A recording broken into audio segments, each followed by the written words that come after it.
Thank you. I guess I'll read the book. It takes about 12 minutes.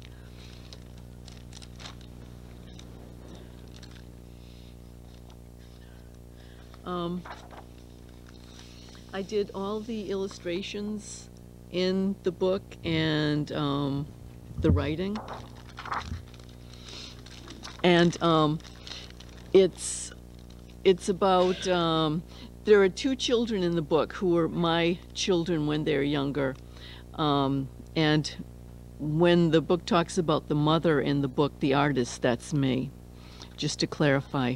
Because the book is told by my daughter, who's 21 now, and she went to Dartmouth High, but she was a child in the book.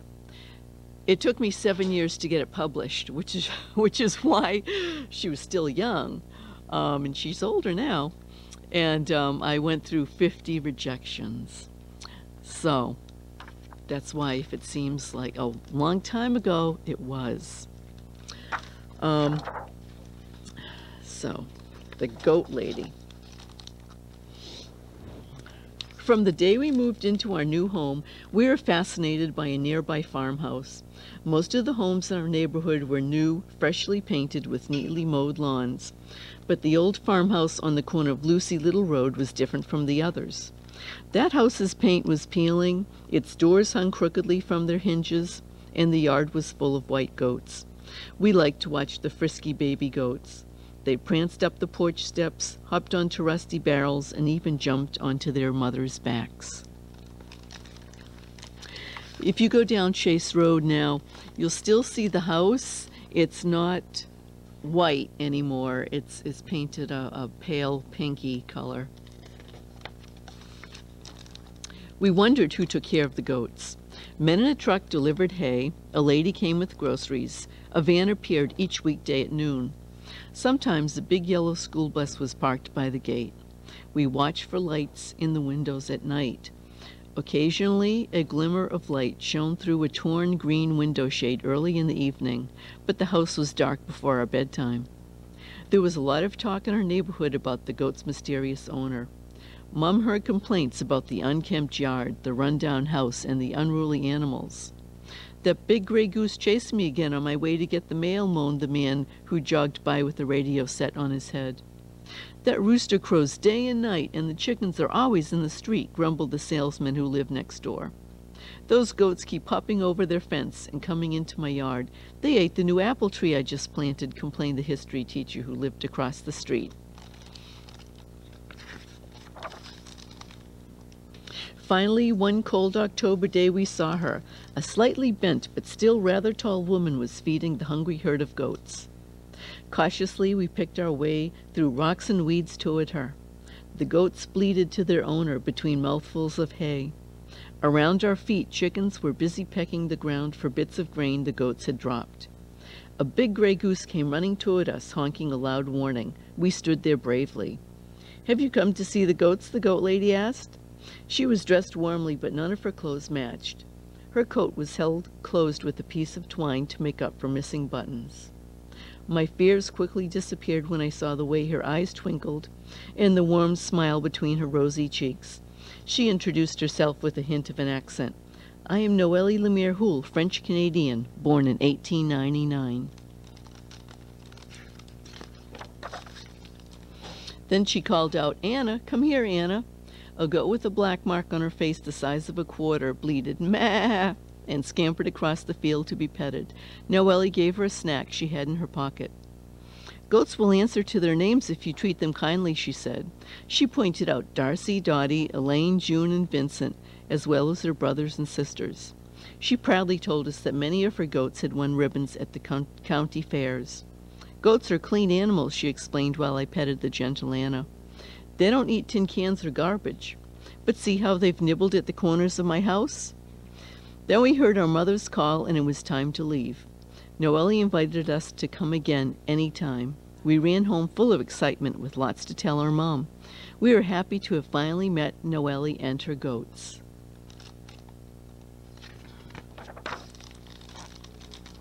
The very next afternoon, we returned to the farm to help Noelle with chores.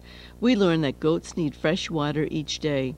We helped feed them dried corn and grain and hay. The curious goats nibbled at my jacket pocket, where I hid some bread I had brought just for Anna. When it was time to milk, Noelle took a piece of twine from a hay bale and used it to lead a goat to the milking stand in the barn. She sat on a stool, gently resting her head against the goat's warm side, and hummed a tune from one of her favorite operas while she milked. Slowly and steadily the milk began to fill the pail, while the goat listened to Noelle's comforting song. Noelle taught me to milk too. It was harder than it looked. We saved the cream that rose to the top of the milk for her coffee. On rainy days, we fed the goats in the red barn they shared with the chickens, the ducks, and the big gray goose. A still bright oriental rug hung in the barn's doorway, serving as a door to keep the wind out. Most people think that animals can stand all kinds of weather, Noelle told us in a concerned voice.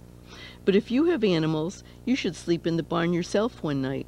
If it isn't comfortable for you, then it isn't comfortable for them. We visited Noelle often that winter and liked helping her with the friendly goats. One day, Anna didn't want to eat.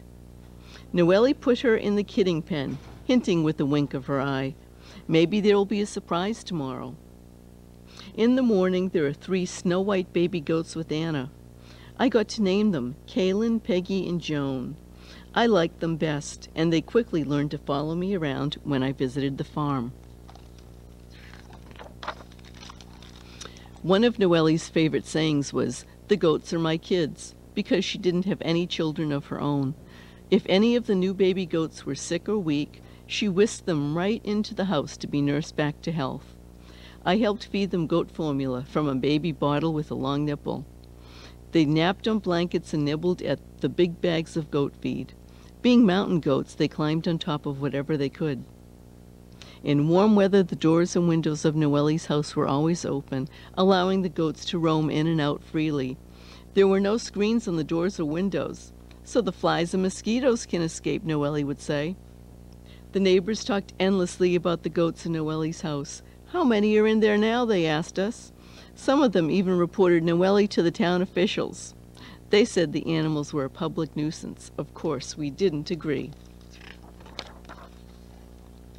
Besides goats, Noelle's kitchen had an old-fashioned clothes washer. We had never seen one like it. Noelle hung her clean laundry out on a clothesline between her house and a pole across the yard. One piece always remained on the line, a white handkerchief. I reminded her one day that she had forgotten it, and she laughed, saying, "It's showing me the way the wind is blowing.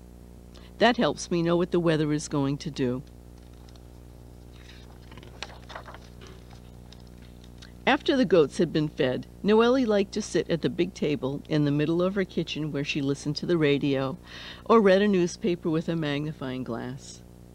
Sometimes we gathered around the table and Noelle read Heidi out loud to us. I also liked the times when Noelle told us about her own life.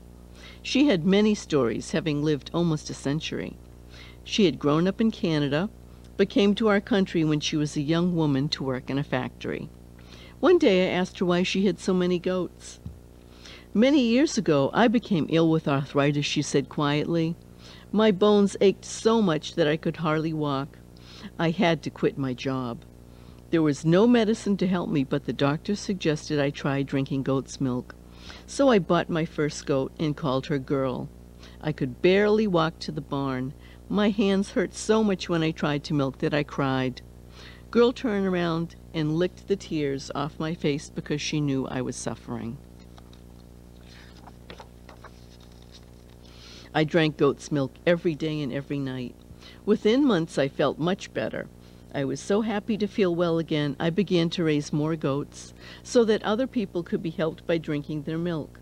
At one time, I had as many as 79 goats, and people started calling me the goat lady. People used to come from far away to get the milk. There were always more people than there was milk, she told us with a sparkle in her eye. Every year, more goat kids were born. There wasn't room for all of them, so when they were old enough, I gave them to an organization that sent them to people in poor countries, so that those people would have fresh milk to drink too. Noelle had become a very special person to us, and one day I asked our mom if she would like to paint a portrait of Noelle and her goats. Mom is an artist who likes to paint portraits of people. She thought it was a wonderful idea and asked Noelle to pose for her. "Who wants to see pictures of me?" Noelle laughed. "I'm an old woman. I'm over 90 years old, and I've never been a fashionable dresser." But Noelle agreed to pose for a painting. While Mom was busy with her brushes and paints, Noelle sang, or the two of them talked about politics and things that were happening in the world. I liked to sit nearby, watching and listening. After Mom finished one painting, she started another, and then another. Noelle was so pleased with the paintings Mom did. Please dial 401. This is Nancy. Please dial 401. Mom finished enough paintings of Noelle and her goats to fill the walls of the town hall for an art show. On opening night of the show, lots of people came. The Meals on Wheels drivers who brought Noelle's lunch on weekdays, the young man who helped her feed the goats between his school bus runs, the church lady who helped her with grocery shopping, the men who delivered hay and dried corn, the nurse who changed the bandage on her sore leg, the nurse's husband who liked to talk in French with Noelle, and a young woman who had been able to drink only goat's milk when she was a child. Word got out about the art show, and more people came. After seeing Mom's beautiful paintings, the neighbors became more accepting of Noelle's way of life. The yard didn't seem quite as messy. The old house didn't look so run down, and the animals didn't appear to be as unruly as before. The jogger knew her name now and said, "Noelle is such a nice woman." He started bringing bread scraps for the big gray goose. The salesman asked Noelle about getting some chickens of his own. The history teacher offered to help fix her fence. The town selectman even surprised Noelle with an award for providing the citizens of our town with fresh goat's milk for so many years, and asked her to ride in a limousine at the head of the 4th of July parade. Despite her new fame, Noelle's life remained the same as before. Humble, simple, and plain. The care for goats was the most important thing in her life. As Noelle got older, my mom and other friends helped more with the chores. We did too. When Noelle could no longer care for her goats, she arranged for them to go to a nearby farm where they could stay together as a family with the chickens, the ducks, and the big gray goose. I still love to look at the paintings of Noelle. I look beyond the wrinkles in her face and the old clothes she wore, fastened with baling twine. The paintings show so much more about the goat lady. They show her courage and her kindness, most of all. And that is the end of the book. Thank you. This time, would you like to take some questions from the audience? Sure. We have budding writers, we have avid readers, we have members of the community who I think may want some autographs, right? I have it already. Oh, there you go. So,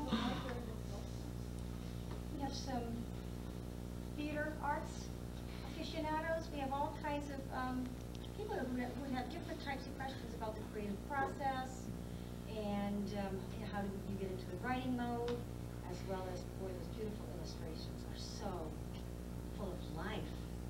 So Thank you. Shoot away. Questions?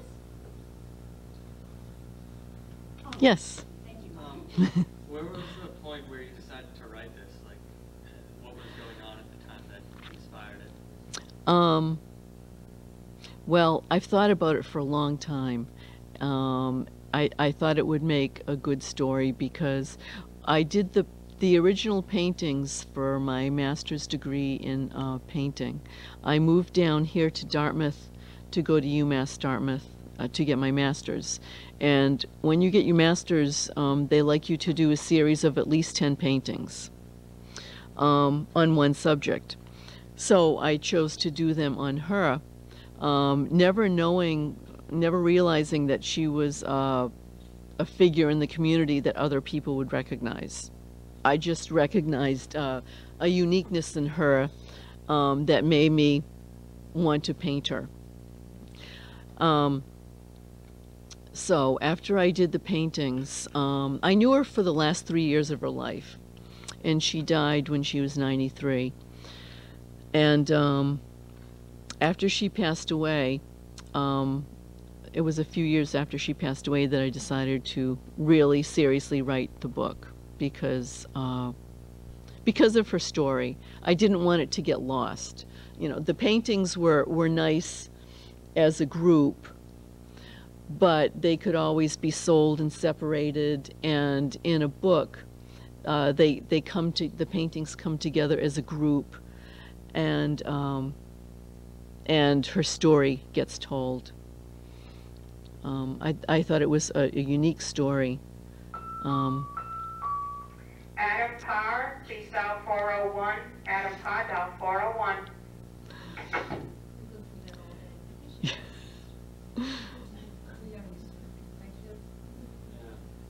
So I started seriously writing after thinking about this for a couple years, for 3 years, I guess. I decided January 1st, 1996. Sit down at that computer, and I sat there for a week. And my kids would, it was school vacation, and they'd come over. What are you doing, Mom? Because they saw me day and night and day and night. And I wrote down everything that I could remember, every little detail I wrote down. And it started at 40 pages of stuff. And so I'd say, well, I'm writing a book. And that's something they heard for the next 7 years. And they go, okay, Mom, sure. So I started January 1st, 1996. And 7 years later, it actually got picked up by Tilbury House. And Tilbury House is a little publishing house in Maine. They're very small. They only publish a few children's books a year, and they mainly do books that are from the area, Maine, New Hampshire, New England books. And they decided to take a chance. They do books that are a little, they're not quite commercial books, they're a little bit different, and mine fit the bill. So I was lucky they took me on. Did you hire an agent to help push the book, or did you do it all on your own? I did have an agent. At first, I did have an agent, and she would send it around, and still nothing happened.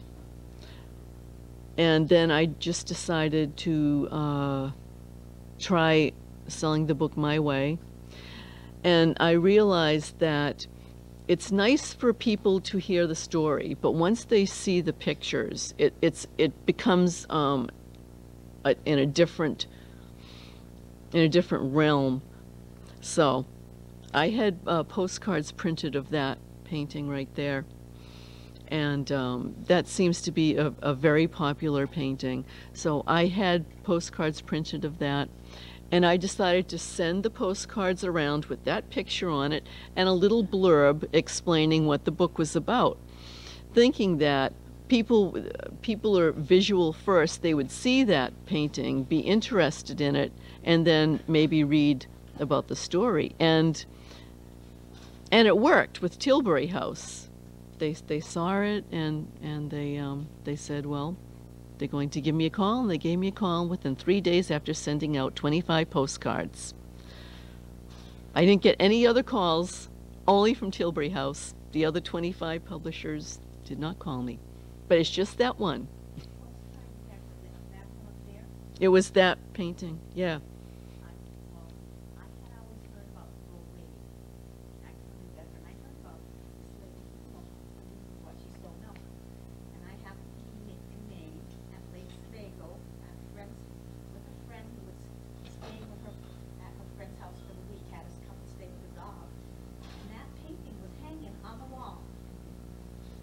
You're kidding. Old lady.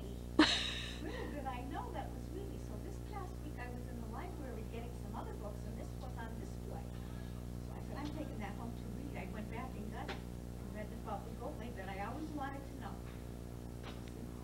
Wow. That's amazing. Coincidence. Yeah, it is. Didn't you saw In that? Maine. That was in Maine, somebody's wall, but it was an oil painting. It wasn't, it looked like an oil painting. Maybe she had it framed and I didn't know the difference. And I said to my friend, that's the goat lady. I wonder if that's the goat lady from Dartmouth. And she asked her, and the woman said yes when she came back. Uh-huh. And I said, I always heard about her, but and then when I saw this, I went back to the library to get it. I didn't know I was going to be picking up a kid's book. Well, adults like it too. Great. What did science students like us learn in About getting your book published or your work published? on paper and expressing yourself to people so that they Pick something that you are intrigued by. And something that touches you in a way that you want to express.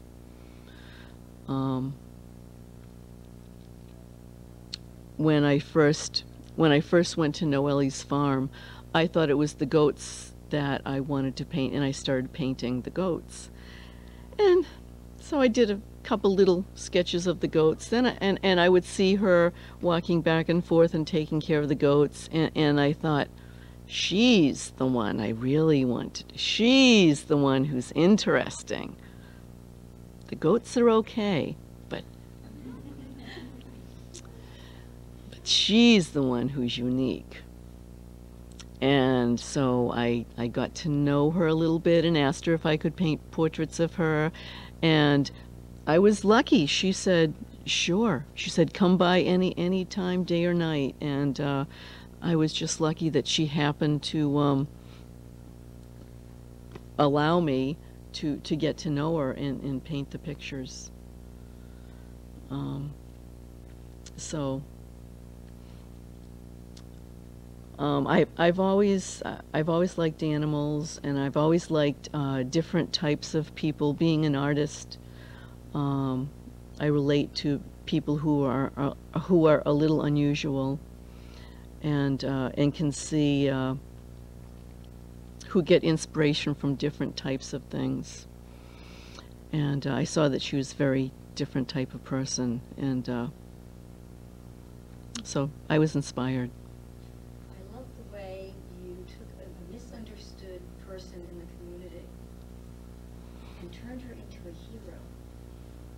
She was a hero all along, but no one really knew it. Nope. And I think a lot of people told me that they would drive by her house and they were afraid to stop. And actually, I was a little afraid to stop too. But I just knew that I had to stop. If I ever saw her out in the yard, that I would stop, and I was glad I did. So, you can't be afraid of things that are different. And I think that comes out in the story. And judging. Mm-hmm. To me, it's a wonderful book about the perils of judging people by how you see them. Mm-hmm. Yep. I do want to introduce at this time Joan Marie Prue, who is one of my wonderful friends here in Dartmouth. She runs she's the outreach librarian at the North Dartmouth branch of the Dartmouth Public Library. And she has some wonderful bracelets to give all of us. This book was chosen by a committee founded by Denise Medeiros, our Dartmouth Public Library Director. You can get the camera to shoot over there. Ms. Medeiros wrote a grant that promotes literacy throughout Dartmouth. The adult book is Richard Russo's Empire Falls, and the book for all of us is The Goat Lady. And maybe Ms. Prue would like to talk about the committee and this wonderful literacy event taking place also wrote, illustrated the brochure that we're using for the Dartmouth Roots Together initiative. And so, it's proof. Well, as you said, Denise Maderas, our director, wrote a grant to get in part of the community, get the community together as one. So we could all be on the same page, reading together, seeing other people, knowing they've read the same things we've read, and have something in common to read and to talk about. It was a long process picking the adult book. It took us quite a while to come up with Empire Falls. But as far as the book for children on up, there was no thought to it. The Goat Lady was perfect for us and for our community, because what this is about is our community and getting everyone together. So thankfully, Jane was very kind to us and did design our logo, calling it Dartmouth Reads Together, and around town, and postcards been sent out. And we have a lot of other programs too that are going to pertain to the Goat Lady as well as our Empire Falls.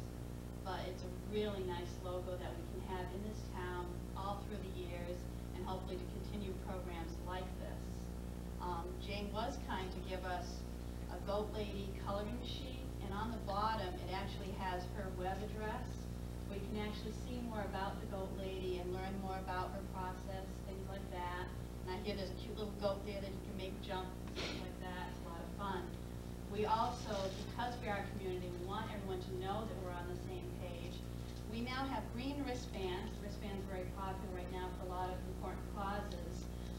This one is Dartmouth Reads Together, so that we may all be on the same page. And if you see someone with a wristband, you can say, hey, which book did you read? And it can be a part of getting the conversation going with someone you may not have even talked to before, but now you have something in common. And hopefully will continue to be a great program, and we can go further on with it. And I thank you very much for participating, and everyone will receive a wristband today so that you can show your pride of the Dartmouth and the Reading Together program. And thank you, Jane, for all you've done. And for you, Lori, she was part of our committee, helped us with all that reading that we did. But I thank you very much for your time. Any more questions for our esteemed local author? I have one. How's the book selling? Well, it is going into its second printing. That's good news. Yeah. Yeah. So it's doing very well. So in terms of numbers, how do we translate that? Well, almost 5,000, because the For first, small press? yes, the first edition was 5,000, and I believe the second edition will be 5,000 also. Yep, hardcover. We Yep. congratulate you. We thank you so much for coming today. We know how busy you've been, Mhm. and It's my pleasure. thank you. We are so proud to have you not only in our community, but also as part of the Dartmouth Public School community. Well, thank you. And you are a gift, Thanks. just Well, like the Goat Lady. Thank you very much. Anything you would like to say? Thank you for having me here.